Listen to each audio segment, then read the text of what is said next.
La historia no solo se escribe con fechas y batallas, se escribe con pasión, con rigor, con memoria. Hoy rendimos homenaje a quienes dedicaron su vida a contar la nuestra. A ellos y ellas, gracias.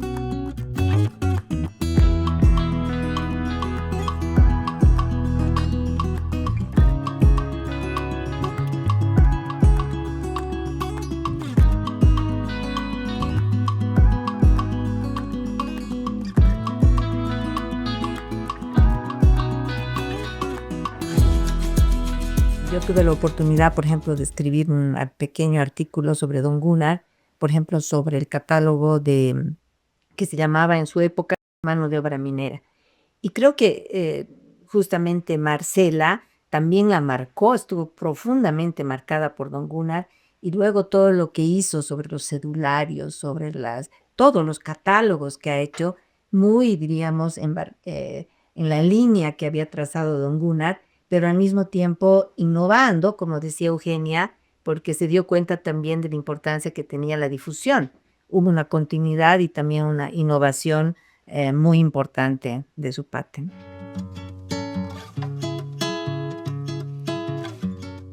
Él se sentía, ¿no?, muy representante del Aymara, pero me dijo, bueno, finalmente, a veces mucha gente de Aymara no me lee, no me conoce. En cambio, todos estos señores de la Academia de Historia son los que me leen.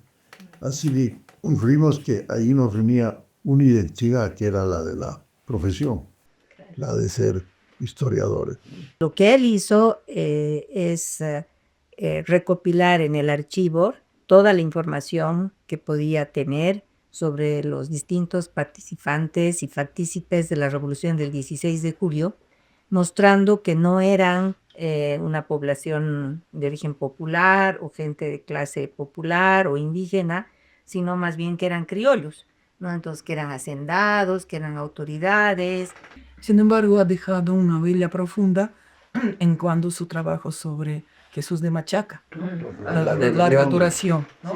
Y sobre el cacique Huarache, ¿no? Ha rescatado todo de esa documentación sobre actividades económicas de los caciques, sobre todo de Huarache. Entonces, yo creo que es otra etapa de su vida muy importante. Entonces, podemos considerar que Roberto Choque ha dejado una huella muy profunda para etnohistoria.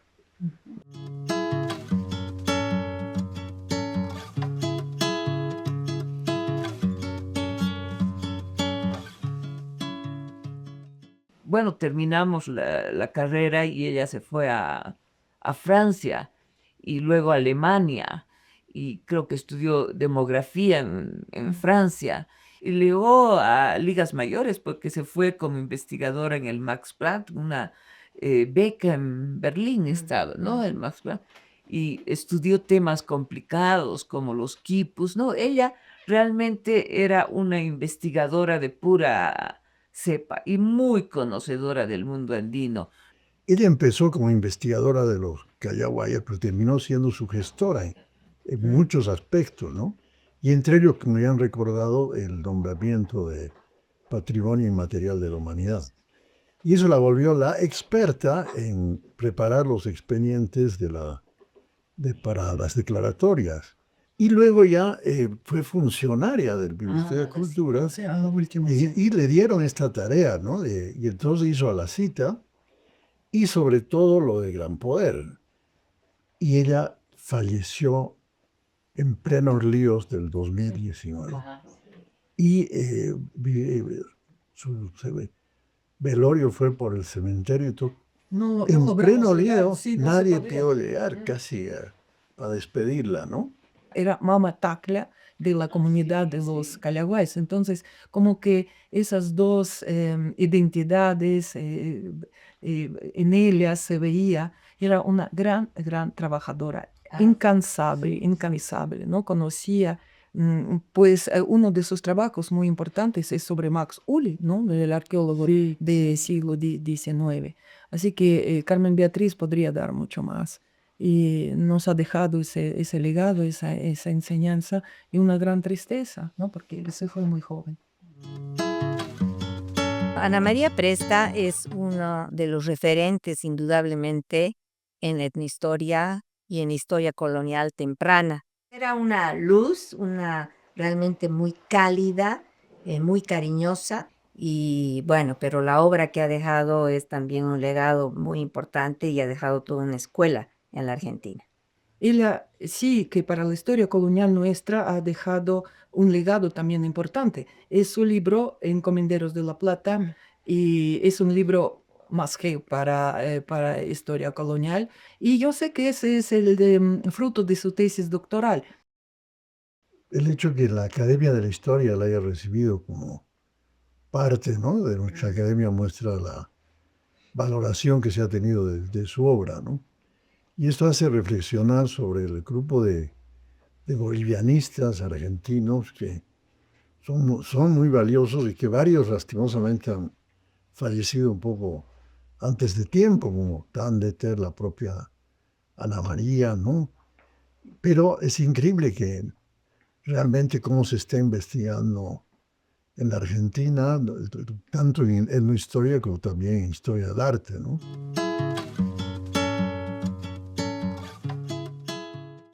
Realmente fue una seguidora de esto que se llama la etnohistoria, ¿no?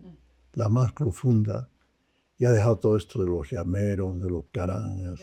Los lameros era su pasión.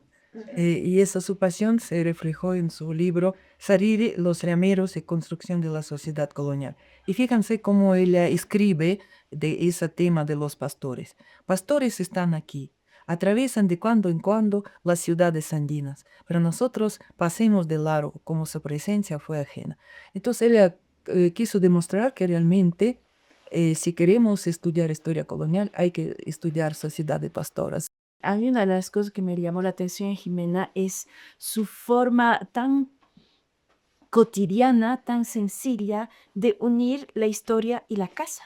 Es decir, Familia. y la familia. Es decir, Jimena es Jimena historiadora, investigadora, pero también la abuela, la pastelera. Podíamos disertar horas sobre los nietos como sobre los incas. Es decir, era una forma de entrelazar esas dos facetas de la vida que nos caracterizan, tan natural que era absolutamente asombrosa. Puedo decir que ha sido como mi hermana. Son muchos años que hemos vivido, hemos compartido. Con Pilar hemos vivido 2 años juntas, los 3. Y bueno, mis hijos me dicen, donde tú estás siempre está la Jime también, ¿no? Me decía, sí, porque hacíamos todo, no solamente, digamos, la parte del trabajo historiográfico, sino que podíamos charlar horas, ¿no? Tejíamos juntas, cosíamos, Veíamos telenovelas mientras leíamos. mientras trabajábamos. Pero ha sido realmente toda una vida compartida, ¿no? Y la extraño mucho, la verdad.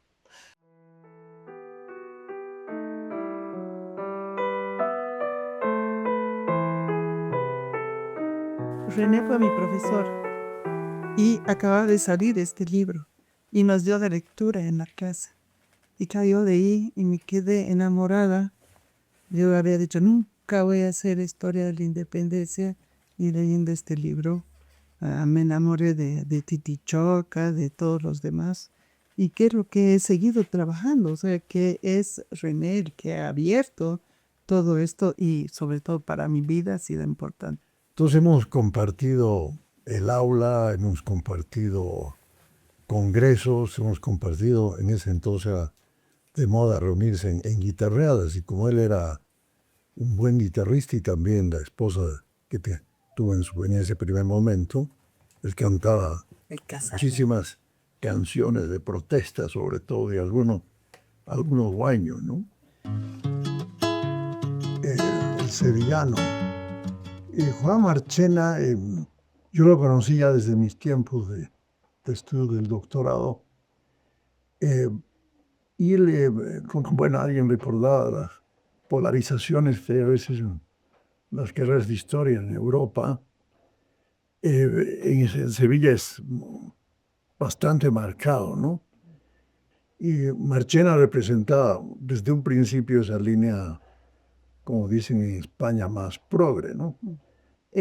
Un libro chiquito que se llama, creo, Tormenta en los Andes, algo así, que es la llegada sobre héroes e índices. Y una de las anécdotas que él contaba es que estaba trabajando haciendo lista de militares y militares y militares durante la guerra, y entonces tenía unos cuadernos donde anotaba el nombre general, tal, coronel, un capitán, y era en la época de García Meza, y que entonces lo revisaron y encontraron esas listas y lo metieron adentro por espía, ¿no? Entonces tuvo que ir el embajador a sacarlo para explicar que esos nombres no eran por espía, sino por historiador, que esos eran señores que ya no vivían, que habían estado hace más de casi 200 años antes viviendo ahí. Entonces, las anécdotas que tenían eran realmente muy interesantes, pero al mismo tiempo era muy serio en su trabajo y muy activo en generar equipos de trabajo.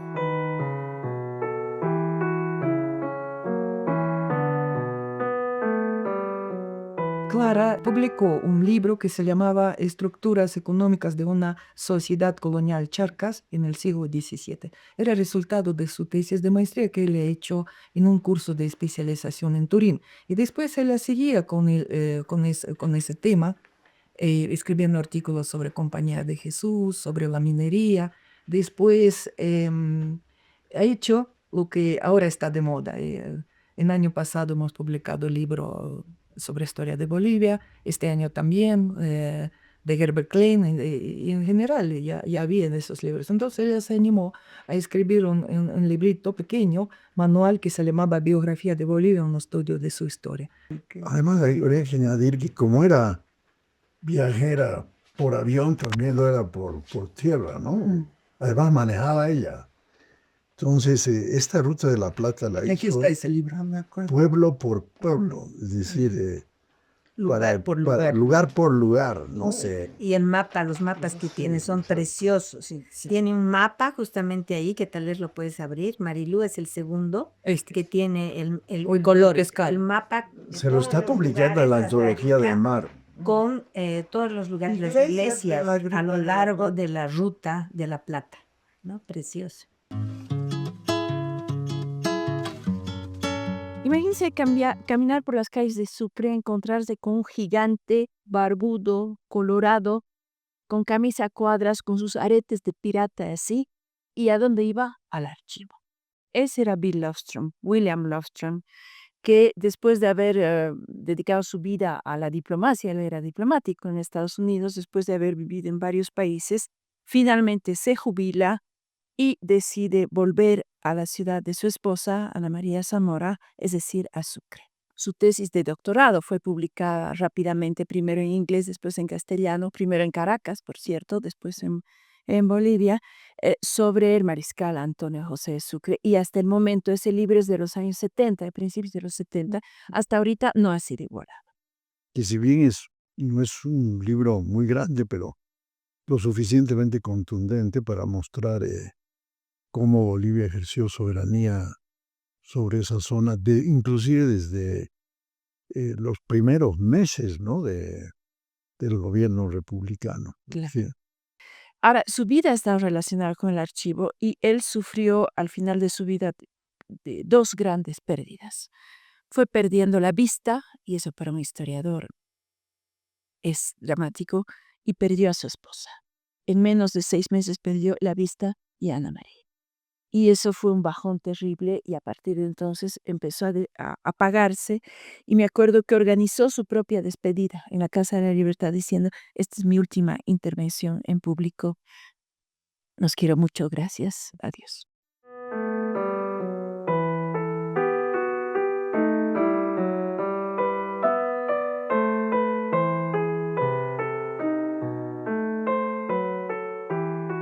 En esta revista publicó su famoso trabajo que se llama Espejos y Maíces, simetrías en espejo, ¿no?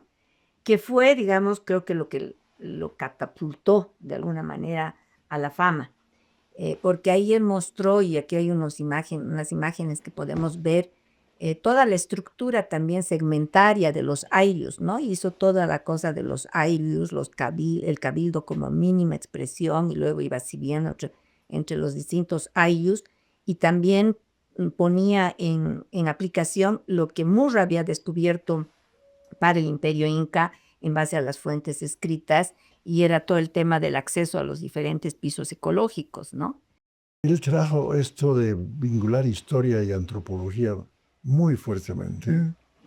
Y claro, para todos fue un impacto, igual que dicen, se fue a Maná, por ejemplo, y Tristan Plata al norte de Potosí. A Macha. Nada menos que a Macha, que para ir a Macha hay que ser macho, porque realmente es En esa época, además. Y que él lo comprendió perfectamente. Irse a Macha, y la Olivia se fue también al norte de Potosí, parece que fue una influencia casi directa, podríamos decir, o sea, de irse al campo, ¿no? Y él decía que, y creo que es pertinente recordar, siempre él decía hay que hacer trabajo de campo. El trabajo de campo es fundamental y hay que hablar con la gente y hay que hablar con los ancianos, pero también con todos, porque uno así puede entender la sociedad. Yo creo que ha habido una relación muy estrecha entre Tristan, Olivia, Thierry, no sé si tanto Thérèse Buis, con sus objetos de estudio.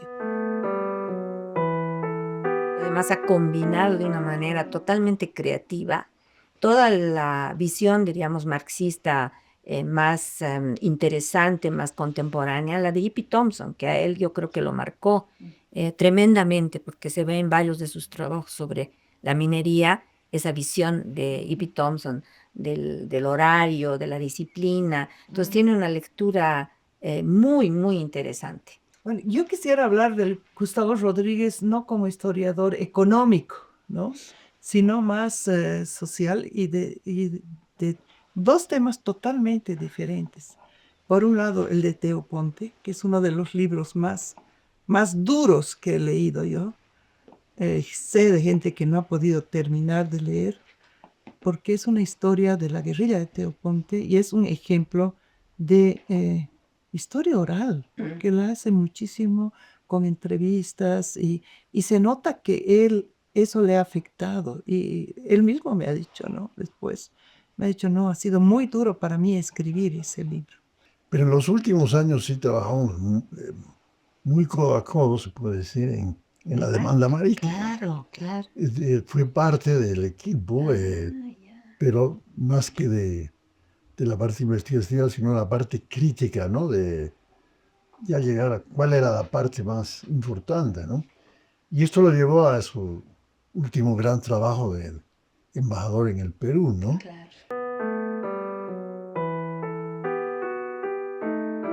Recordamos a Amaru Villanueva Rance, formado en Filosofía y Economía con un doctorado en Sociología.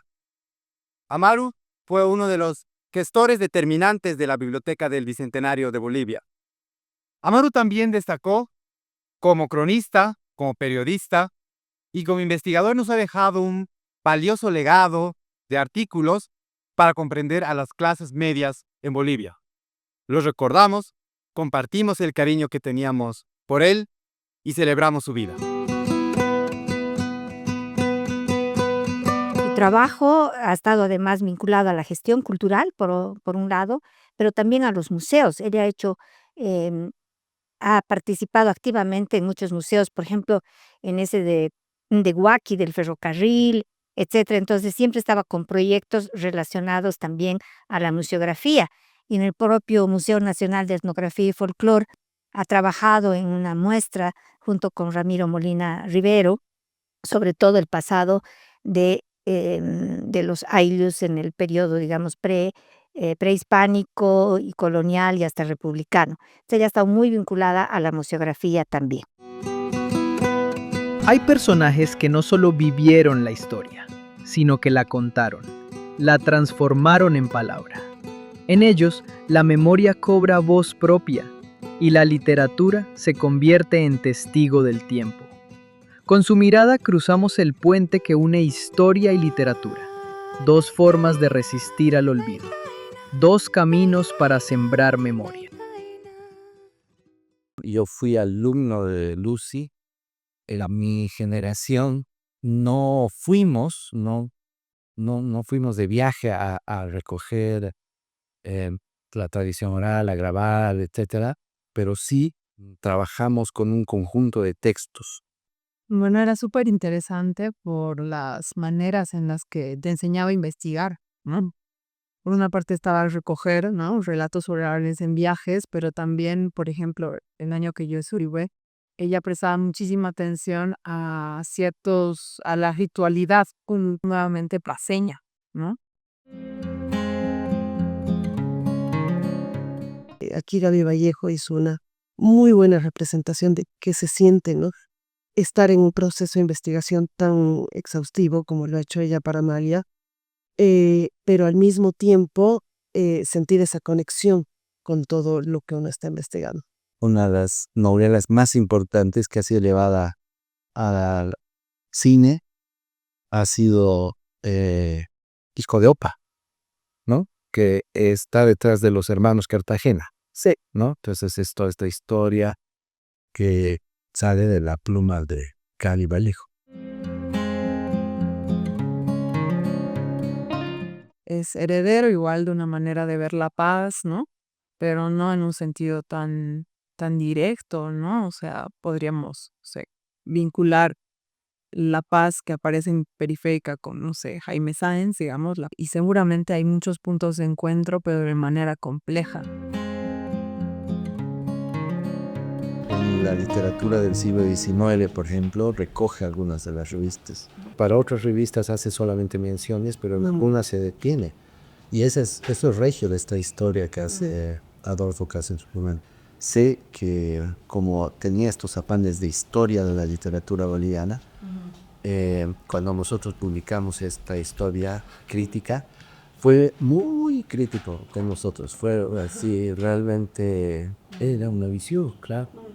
Fue una de las primeras reacciones a la historia que fue, pues, crítica. Conocí a Javier Arbó en el año 70, cuando él recién llegaba de los Estados Unidos con su título de doctor. En la misma fecha fundaron junto al Luis Alegre, Paco Santiago y el Centro de Investigación y Promoción del Campesinado CIPCA, que tanta influencia tuvo en el país para introducir el tema de la diversidad cultural en nuestro país. Yo he conocido a Boris a partir de sus textos en Página 7. Él era parte de ese grupo de periodistas y una de las cosas que decía es que quería hacer un nuevo periodismo, como dice Bar, y quería que los periodistas realmente sean reconocidos por su trabajo, pagados por ese trabajo que hacen, no censurados y que pueden desplegar su creatividad, su potencialidad, ¿no? y su labor, evidentemente, de periodistas. Esa es una de las cosas que me acuerdo.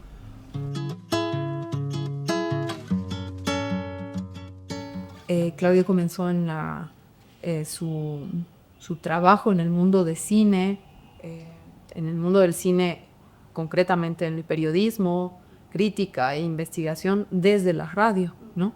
Y seguramente también su trabajo de programador lo ligó mucho al archivo de la Cinemateca. Completamente. De todos esos temas de exploración. Este libro, por ejemplo, Los aviones en el cine silente boliviano. Pues, un tema tan específico de este cine naciente en Bolivia.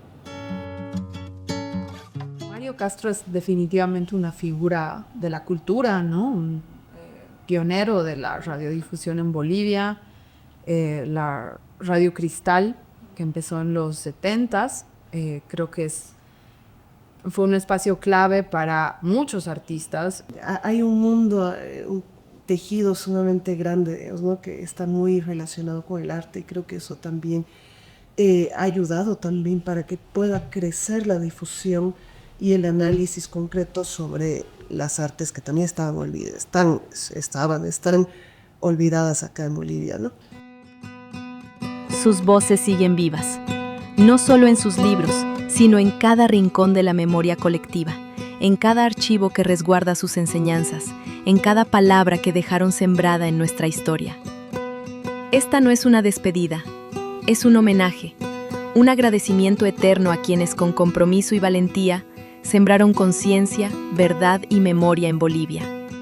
Esta generación nos deja un legado que florece en cada paso que damos hacia un país más justo y más humano. Su historia sigue siendo nuestra guía.